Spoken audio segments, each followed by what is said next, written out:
안녕하세요. 불독남입니다. 저번 시간에 이어서 세 번째 챕터에 대한 서평을 시작하도록 하겠습니다. 세계 경제사의 흐름은 이제 한 가지의 논의로 집중되는 것을 볼 수 있습니다. 이 논의란 최고의 경제 형태를 위한 정부의 개입과 시장의 자율성이라는 관점에서 시작되는 것인데요. 1930년대 이전까지만 해도 시장의 자율성이 옹호되었지만 대공황을 기점으로 자유시장이 해답이 아니라는 목소리가 여기저기서 나오게 되었죠. 이때의 실업률이란 어마어마했습니다. 그래서 사람들은 대공황을 해결해 줄 주체로 정부를 지목하게 되었죠.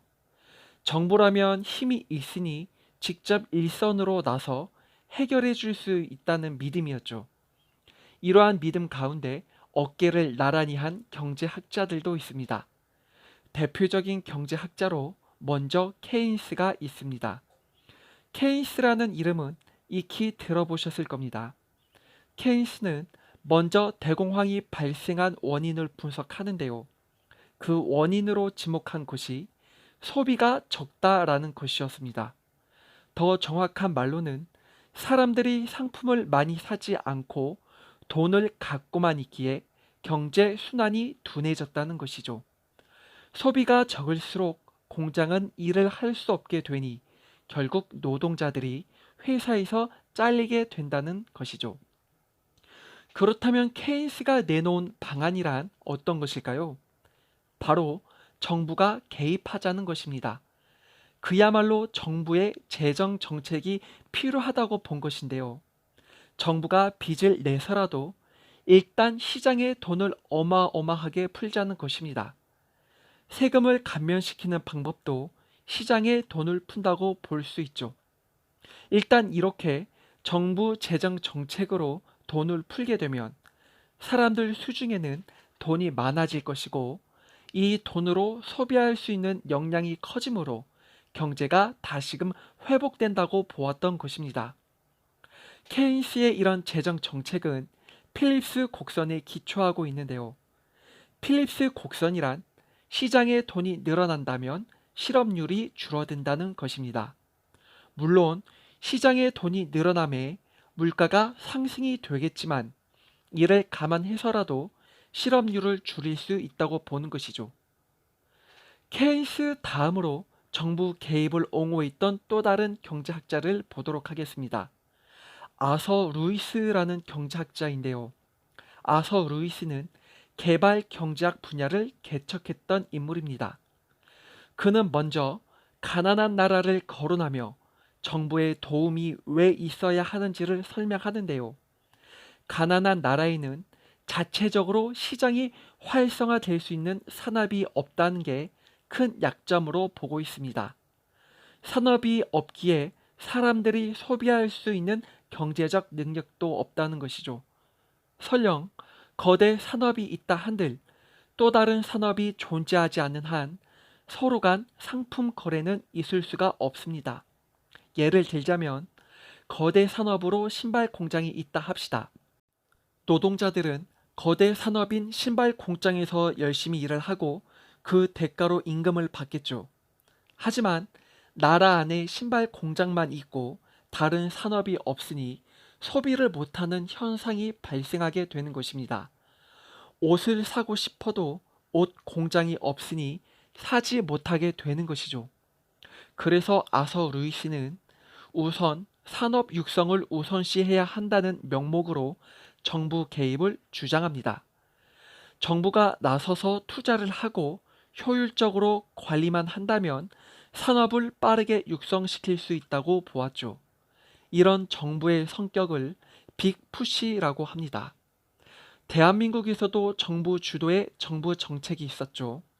다들 아시겠지만 1961년부터 시작된 박정희 대통령의 경제개발 계획입니다. 이렇게 아서 루이스는 가난한 나라에서는 시장 기능이 제대로 발휘될 수 있도록 정부가 개입을 해야 한다고 주장했죠. 그런데 우리는 여기서 가난한 나라가 왜 시장 기능이 제대로 발휘될 수 없는지 문제를 알아볼 필요가 있습니다. 이러한 문제에 대해서 다른 경제학자를 통해 알아보도록 하죠. 먼저 안드레 군더 프랑크라는 경제학자입니다. 그는 종속 이론을 주장했으며 사회주의도 옹호했던 인물인데요. 그가 말하는 종속 이론이란 가난한 나라는 아무리 발버둥을 쳐도 부유한 나라에 종속되어 있다는 거죠. 이렇게 종속되어 있는 한 가난한 나라는 여전히 가난할 수밖에 없습니다. 프랑크가 보기에 가난한 나라를 종속시키게 만드는 것으로 자유무역을 지적하는데요. 자유무역은 본래 리카두의 말대로라면 비교 우위를 통한 쌍방 간의 거래로 서로 이익을 얻어야만 합니다. 하지만 쌍방 간의 이익은커녕 가난한 나라가 불리한 입장에 서게 되는 거죠. 이에 대해서는 라울 프레비시라는 경제학자를 통해 알아보도록 하겠습니다. 라울 프레비시는 먼저 가난한 나라와 부유한 나라가 생산하는 생산품에 초점을 맞춥니다. 가난한 나라가 생산하는 상품은 1차적인 것으로 설탕, 밀가루 같은 것이 있고, 반대로 부유한 나라가 생산하는 상품은 자동차와 같은 공산품이 있다고 보는 것이죠.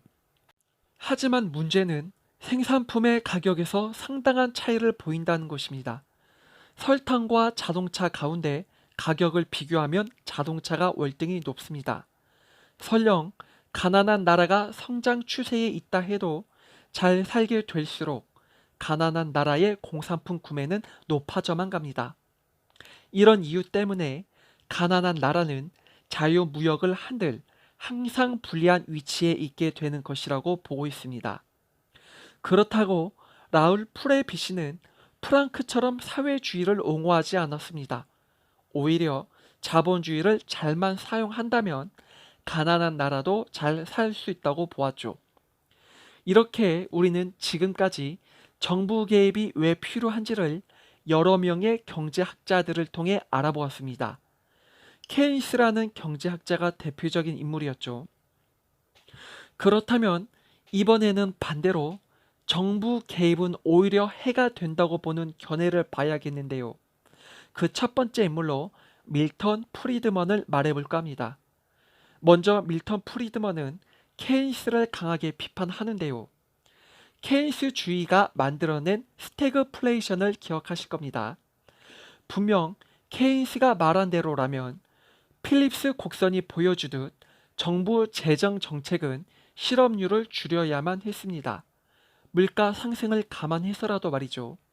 하지만 실업률은커녕 물가까지 상승된 채로 있게 되는 스태그플레이션이 발생한 겁니다. 이러한 스태그플레이션을 기점으로 케인스의 주장은 힘없이 나락으로 떨어지게 됩니다. 밀턴 프리드먼은 이 스태그플레이션의 원인을 잘 설명해 주고 있는데요. 그의 주장대로라면 케인스가 주장하는 정부 개입의 재정 정책은 일시적으로만 효과가 있다는 것입니다. 이를 설명하기 위해서 화폐 환상에 대해 언급하는데요. 케인스의 주장처럼 정부가 개입을 하여 재정 정책을 시행한다 합시다. 시장에는 돈이 늘어나면서 활발한 소비가 이루어지며 경제가 호황을 누리게 되겠죠. 노동자들의 임금도 당연히 높아지고 말이죠. 그런데 노동자들의 임금을 과연 높아졌다고 봐야 할까요? 분명한 건 아직까지는 노동자들이 착각에 빠져 있다는 것입니다. 임금이 높아졌으니 예전보다 더 경제적 형편이 나아졌다고 말이죠. 일종의 화폐 환상입니다. 하지만 노동자들은 물가 상승도 염두했어야 했습니다. 시장에 돈이 풀렸다는 건 물가 역시 올랐다는 걸 의미하지요. 즉, 물가 상승률 대비 임금을 비교해보면 달라진 것은 없습니다. 노동자들은 그저 명목 임금을 실질 임금으로 착각해버린 거죠. 이러한 사실은 점차적으로 노동자들도 깨닫게 됩니다. 이전과 달라진 것이 없으니 누가 계속 일을 하려 할까요? 그래서 깨달은 노동자들은 일을 안 하게 되므로 실업률은 이전과 같은 수치로 되돌아갑니다. 단, 한 번 오른 물가는 쉽게 내릴 수가 없으니 높아진 상태로 그대로 있겠죠. 이로써 실업률은 최고조에 있고 물가는 높게 유지되는 스태그플레이션이 발생하게 되는 것입니다. 이런 식으로 밀턴 프리드먼은 정부의 개입은 오히려 해가 된다고 주장합니다. 오히려 시장을 건들지 말아야 한다고 말이죠. 그래야지 기업들의 생산량이 늘어나며 고용 인구도 늘어난다고 보았습니다. 이런 주장이 바로 밀턴 프리드만의 공급 중시 경제학입니다. 여기서 빠뜨려서는 안 될 인물이 있죠. 바로 프리드리히 하이에크인데요. 밀턴 프리드먼이 경제학적 관점에서 정부 개입을 반대했다면 사회적인 관점으로도 반대했던 인물이 바로 하이에크입니다. 그는 비대해진 정부를 강하게 비판했는데요. 왜냐하면 비대해진 정부가 자칫하면 전체주의로 빠질 위험이 크다고 보았으니까요. 또한 어떻게 정부가 수많은 개인들의 욕망을 단 하나의 계획에 반영할 수 있는지 의문을 제기했습니다. 하이에크뿐만 아니라 정치인이란 이익을 쫓는 집단에 불과하다며 비판했던 제임스 뷰캐니언이라는 사람이 있습니다. 그는 정치인에 대해서 말하길 공중의 이익을 도모하는 자들이 아니고 자기 밥그릇 챙기기에 혈안이 된 사람들이라고 정의 내립니다. 절대적으로 이타적인 공직자가 될 수 없다고 보는 거죠. 그러니 정부는 비대해져서는 안 된다고 주장합니다. 자, 우리는 계속해서 자유시장을 옹호했던 인물들을 보고 있습니다. 이번에는 시장은 효율적으로 돌아간다고 주장한 몇 명의 경제학자들을 살펴보겠습니다. 먼저 첫 번째로 귀신 존 무스가 있습니다. 귀신 존 무스가 창안한 이론으로는 합리적 기대 가설이라는 것이 있는데요. 합리적 기대 가설은 사람이 합리적으로 생각을 하고 움직인다면 낭패 보는 일을 줄일 수 있다고 보는 이론입니다. 예를 들자면 흔히 사람들은 버스를 타기에 앞서 버스 시간을 예측합니다. 늘 그래왔던 것처럼 과거에 버스가 도착했던 시간을 떠올리며 그 시간에 맞춰 나가려고 하죠. 하지만 버스가 도중에 도로 공사로 인하여 지연될 수 있고 파업으로 인하여 정상 운행이 안 될 수도 있습니다. 그래서 과거의 경험으로 버스 시간을 예측하기보다는 현재 모을 수 있는 정보를 최대한 모아서 예측을 하는 것이 더욱 효율적이라는 거죠. 이게 바로 귀신 존 무스의 합리적 기대 가설입니다.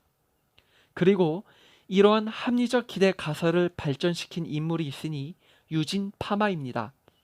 유진 파마는 시장이 합리적 기대 가설을 근거로 현재의 모든 정보를 종합하여 반영한다고 보았습니다. 즉, 시장은 현재의 자원을 최대한 이끌어낸다는 말이죠.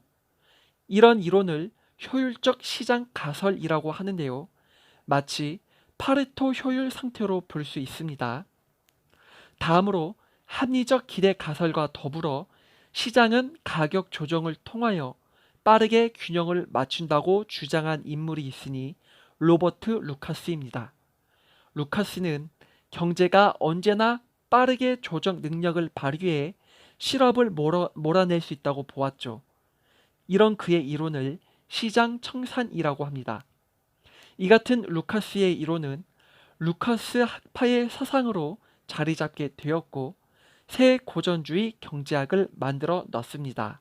이렇게 귀신 존 무스와 유진 파마 그리고 로버트 루카스는 시장은 효율적이라며 주장을 하죠. 그러면서 케인스를 향해 커다란 한방을 날리게 되었습니다. 이제 마무리 짓도록 하겠습니다. 오늘 이 시간에는 양 진영의 경제학자들의 생각들을 살펴보았는데요. 본격적으로 시작되었던 정부 개입과 자유시장 진영 간의 싸움. 이 싸움은 아직도 진행 중에 있습니다. 여러분들이 만약 경제학자라면 어떤 진영에서 입장을 보이시겠나요? 끝을 마무리하며 한번 생각해 보셨으면 합니다. 지금까지 시청해 주셔서 감사합니다.